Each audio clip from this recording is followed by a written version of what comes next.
Welcome to the Revenue Rewired podcast, hosted by StringCan Interactive's visionary CEO, Jay Feitlinger, and no-nonsense COO, Sarah Shepard. We're here to accelerate your revenue and give your marketing purpose. All right, hello and welcome everybody to this next episode of the Revenue Rewired podcast. Hi, Jay. Hello there, Sarah. Bonjour. Although I'm close enough to Italy that there's actually three languages spoken here in Corsica: Nice. Italian, French, and Corsican. Wow. I was going to say English. No, well, okay, four Sorry. languages, but this poor little old man yesterday was flagging me down on the street and trying desperately to talk to me. And I was like, I know I'm not even saying this right when I say mon français un peu. I'm trying to say my French is little, which Wow. is That's cute. not I can't remember the phrase for whatever reason. Like I can't even say je parle un peu français. Like I just panic. And he just kept going. And he just like was laughing with me. And it was just, oh man, I was like, God, I wish I could understand him. I'm so desperate to know what he's trying to say to me right now. He was so animated. It was so cute. I love So it. anyway, It's cute. yeah. All right. Well, today we want to talk about why your content feels like a broken record, and that's okay. Hmm. So this one, as you guys may know, Jay and I have talked about, we always try to make sure the content is fresh and somewhat exciting, we hope, and convenient for what's ever, not necessarily what's in the news, but like what might be helping business owners right now, and trying not to add to the noise, but also, just being helpful and succinct. And Jay and I prepare for all of our conversations with a conversation. And we have a lot of content going on. And actually, Jay, I think this will be episode maybe 62, if I remember correctly. Oh, fun. So with our AI episodes, we've got like maybe 120 episodes that'll be going out Wow. throughout That's a the lot. next couple of weeks. And so with that, and similar experiences have happened where you're writing a lot of blog content or you're rewriting pages on your website. And at some point, and this has even happened to us months ago, maybe, we feel like we're saying the same thing. Hmm. And me kind of owning, I guess, Stringhands marketing and content for what, 2 years now?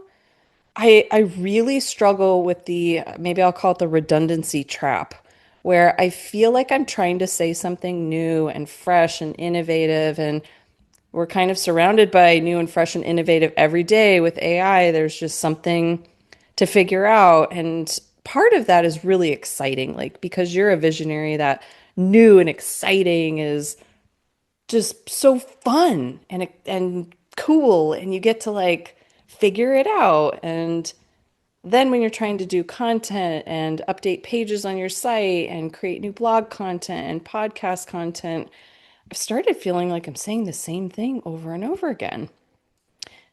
And you and I have had the conversation that we might feel like that, but I don't think that's really what's happening. And Hmm. so now that you've been doing a really awesome newsletter, I'm curious what your take is on it after having been deep inside String Can way longer than I have, like, going on 16 years here. Well, I think for me, this has definitely been one of those kind of odd moments where I would say Jay 5 years ago, I think would have been overthinking this. Like I'd be like, they can't have a single word the same. And I just think, end of the day, probably because the work we've done for other clients and helping them through this process, which again, I know we're not alone here. I think a lot of content producers that are focusing on thought leadership always worry about this stuff. But I think for me, many years ago, I started thinking about it. It's like if you think about your favorite book or your favorite, movie or your favorite song, um, overall, most of these things follow a similar framework regarding how they have like a villain and a hero and all that kind of stuff. And then when it comes to your favorite song, you might listen to it like if knowing you, Sarah, you're probably a favorite song for working out, and a favorite song for relaxing, and a favorite song for this and favorite song for that. And those are the same words over and over again. And you don't ding those songs because it's repeating. And so, I think for me, the aha that I got was many years ago. We had a client that was really struggling with this. They've been in business for, my gosh, 20 plus years. They've been consistently producing content, not a podcast, but like, a blog and newsletters and whatnot. And they had this, pretty wild, crazy 12,000 row spreadsheet. And part of their process was you have to go through the spreadsheet row by row and make sure you find a new topic. And not only is the title different, but also the content's different. And of course, if they had new hires, often new people brought a new perspective and were able to come up with, 3 to 6 months of new ideas. But end of the day, it ended up becoming the exact same problem. And so, in that scenario, we just let the metrics, tell the story. We went back through, for example, looked at the past year of data, and we found that, these were the three themes that consistently performed the best for you all. And they not only told an amazing story that your ideal client would find of value, but were able to work in your point of view. And so that then became for the next year like their kind of content pillars, the themes. And then we basically just kind of did like this, strategy around taking each, almost like a hub and spoke concept of taking each theme and just keep building off of it. And I think, end of the day, I think content producers, even us, and I know we're talking about that now, I think we waste too much time on worrying that people are going to judge us because, our podcast 2 weeks ago sounds similar perspective to what we're talking about today. And in my mind, it's like as long as you're consistent and you understand your ideal clients and who you're trying to communicate and offer value to, that's not a bad thing of like repeating yourself. Because again, like, I think people need to hear stuff over and over again numerous times for it to really sink in. And I think if you can add different perspectives and tie to maybe into seasonality or different themes going on in the world and whatnot, I think something's going to resonate finally with someone. And I think that's why this revenue rewired podcast, I love it. It's so focused on, again, tied to the name. It's like rewiring how you think about generating revenue. And so we probably say that those two words in every podcast we have. And I don't think that's a bad thing. So I think this is kind of an interesting topic that we're having because I think it's giving some grace to marketers where it does get hard out there unless you launch a new product or you're launching a new market or you have some new resources on your team. It does get a little challenging to come up with brand new shiny objects all the time. And I think there's also there's like the old meeting the new. And so I remember that when content kind of had like a revival was when HubSpot put out that whole pillar content piece. It was like, oh, this is revolutionary. And what they do a really good job at is saying, here's a new way to think about something you might have already been thinking about or doing, but we're going to make it so that everyone can understand it. And now those who didn't understand can execute on it. And that felt really different to me than how content was being done before, which was sort of just like willy-nilly and maybe a little less structured, or it was just more seasonal and not as focused on the buyer journey. And so now I think with content, while you do feel like you're saying the same thing, you are being rewarded by the systems that you're producing the content within. So I Yep. think with, I hate to say it, but with AI and SEO, GEO, AEO being kind of like probably just the big thing for the next couple of years, that consistency is sort of what trains those models and the searches. And we all knew that from before, but now it's like those who really didn't think it was that big of a deal.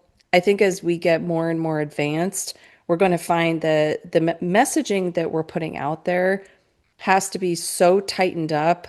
It really can't be everything to everyone because you won't get recommended, you won't be found. It's just going to make it so much harder because I think searches and models get maybe like lazier in the sense that if it's easier for them to find someone else than you, they're not going to bring you to the forefront. Yeah, I totally agree. I think, this is where I think in theory, you're mentally that you're being penalized for being very niched and focused. Because again, I think for us, we've been preaching that for our clients where they try to be the end all be all for everyone out there. In theory, yes, it does make content easier because now you have so much more topics you can talk about because you're being much more broad. But then I think it becomes so washed out. And so I think for where I'm seeing a lot of success, especially in the AI world now, is being, really deep in one kind of focused area. And that's where I think, me and you have been struggling, at least mentally, and overthinking it maybe a little bit the last couple of years because we are talking about the same kind of stuff in theory over and over again. And again, I think it's a good thing. That way, people hopefully will start associating these kind of topics with our brand. But I think if we were like a typical, like a marketing agency, and we're trying to like, be known for all tactical stuff, I think this would come across as a very transactional conversation. And obviously, again, we're trying to really be more strategic about opening up people's eyes to a different way to think about this, and not wasting energy on, trying to build a better mousetrap. And that's why I kind of love how, we do try to look at, okay, what happened the last week? That's kind of how we talk about it with our clients. What kind of pain points are they having?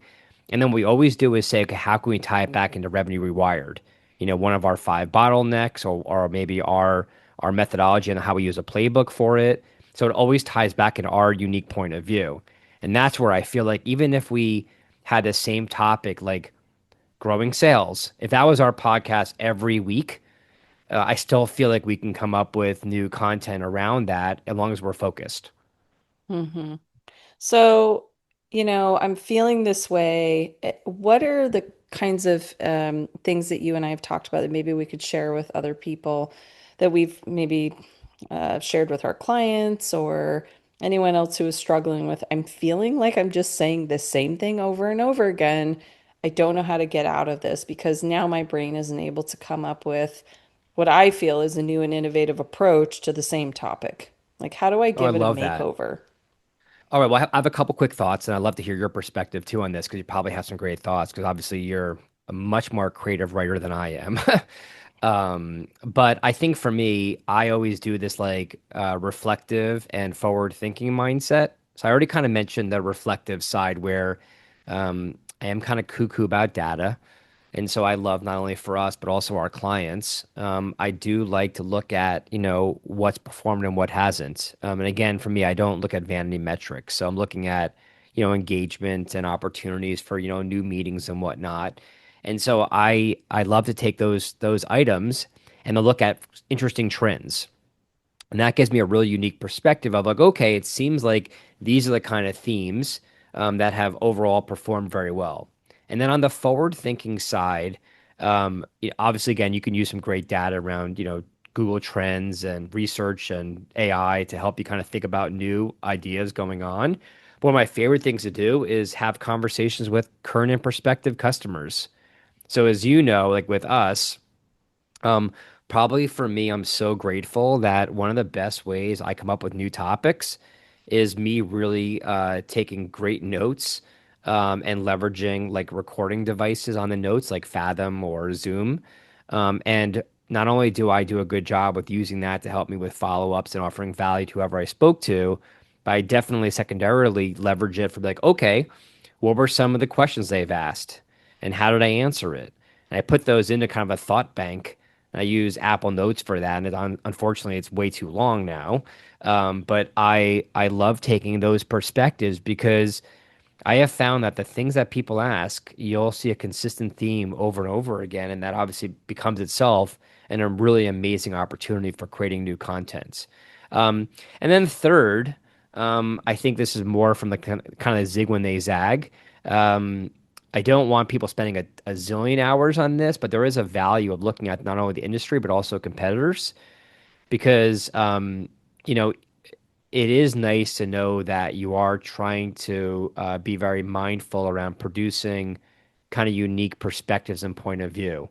And obviously, understanding how, competitors are talking about stuff, I think might also generate some new ideas and thoughts around how you can kind of reposition yourself so you don't sound like everybody else. So those are kind of the three big, like I say, buckets that I work off of for me when I'm thinking about, a content strategy. And then also, I think I'll wrap up this one with a pretty bow. Um, big thing that I've changed over the years is the world is moving so fast. I stopped doing content strategy and calendars out more than 3 months. And so what I used to do is December was a big planning month for me. I would take December and I would spend the first, week on doing all the reflection stuff. And then I would spend a week or so because it's a great time to meet up with your clients for the holidays and talk about how the year went and what their plans are for the next year. And that would be like the secondary part of getting new ideas. And then third, I would, have all this downtime right before the holidays and I would do the competitive stuff. I did this for the last probably 15 years, the exact same mindset. And then I would basically build out my strategy for the whole next year, which honestly felt in theory good that I had a model in place. But I found that by the third month of every year, I completely threw away that entire thing I did because I saw new opportunities or new seasonal trends going on or some big event I was speaking at or whatever it might be. And so I do feel like with how fast things are moving, it might be good until you have a good process in place to be a little more agile here. I'm not suggesting doing this week over week because that is obviously very dysfunctional. But I would recommend maybe until you have a good system in place to maybe consider doing like at least a month, if not a quarter at a time, and then using that time frame, then reflecting and following this whole process, and then adjusting it accordingly from there. So, what do you think about that, and how do you do it? I'm just curious. We've never really had this conversation. I know. I was actually thinking about the competitive piece, but I was thinking like if I used AI to say, how are my competitors showing up in ways that I'm not? What are they saying that's more clear than what I'm saying? Sort of analyzing yourself, not in a negative way, but just like what might be clearly said that I think I'm saying clear, but I'm not. And that's where I do Yep. struggle is I might be a more creative writer, but sometimes creative isn't clear. And I think that happens with creatives too, like visual creatives. They can really think, well, this totally makes sense to me. Like a bad example, but that Coinbase ad from the Super Bowl, nobody I knew what the hell that was for. Like they were like, I don't know, it was a big blue screen. Like I have no clue what that was, but we all knew, okay, that was the Coinbase ad. But for me, I actually would take a tying off of that a little bit. A different perspective is when I feel redundant with something, I try to go find a smaller piece within it that might be like an understated aha moment. And if you have like you want to be super nerdy about it, if you have tracking or what is it called? Like a hot jar, heat Yeah. mapping kind of Like heat on mapping. content. Like if you're going to go that deep into it, you Wow. could. But you would take out a piece and like books, for example. People will read a book from a really good quote. So, can you pull a good quote out of a piece of your content that might make people go, oh, that's interesting? And so, it's not necessarily like giving them the secret sauce or the answer or sharing the whole concept in a quote, but it's, well, this isn't a perspective. It happens all the time with books and poems, and there's a piece of that comes out and it speaks to someone at some point. And so I think that's a really fun thing to kind of test in content is recycle it, but in pieces. Mm-hmm. And you can Like test a it. series kind of thing.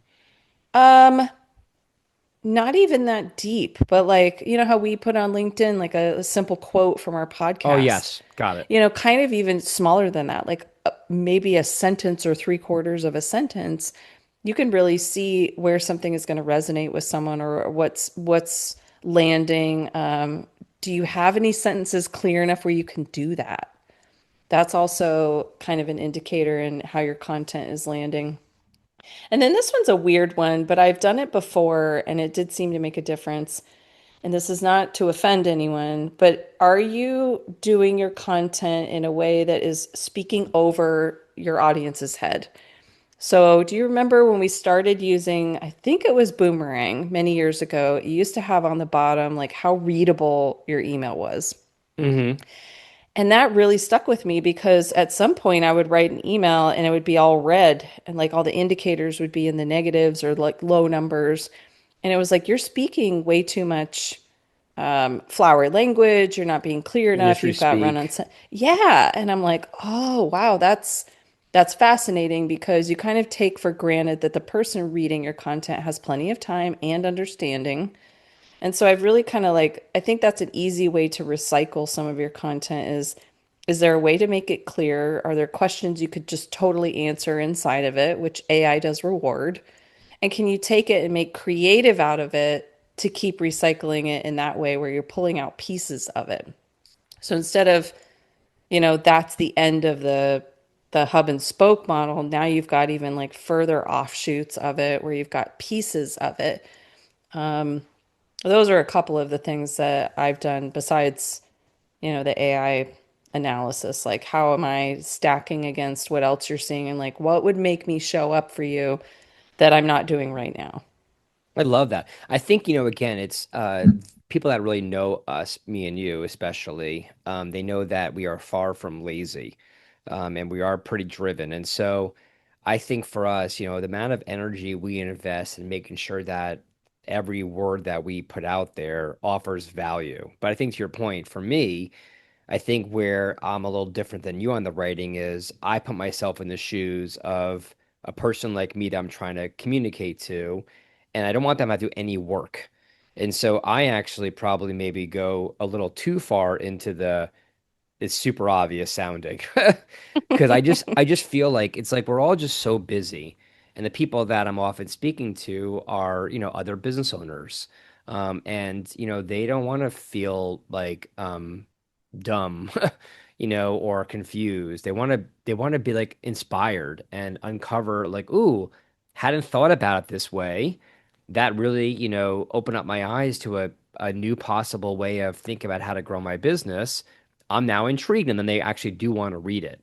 And so I think for us, that's where I think we do invest a lot of energy into like, what is the main point we're trying to get across? And that's why I think, I'm enjoying these podcasts that me and you do.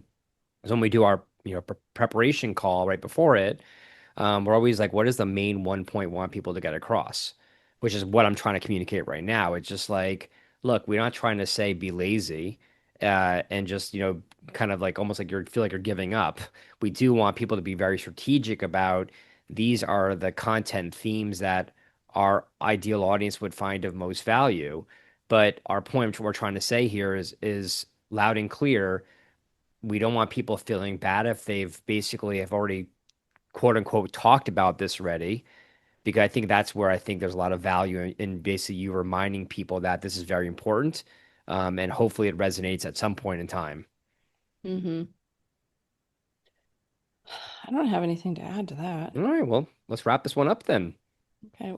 Well, one add-on is if you are doing a podcast, I think that's where guests come in is they have a completely new perspective. Hmm. So, you could probably think about that with writing too, just like the new person. You already kind of touched on that, but new perspectives always give you new Love it. content. Well, thank you, Sarah. Thanks, everyone. Yeah, thank you, Jay. Have a great day, everyone. And as always, we'd love your questions at podcast@stringcaninteractive.com. All right, have a great day, everybody. Bye bye. Thanks for tuning in to the Revenue Rewired podcast. Send us your questions to podcast@stringcaninteractive.com and follow us for more insights to drive your business forward.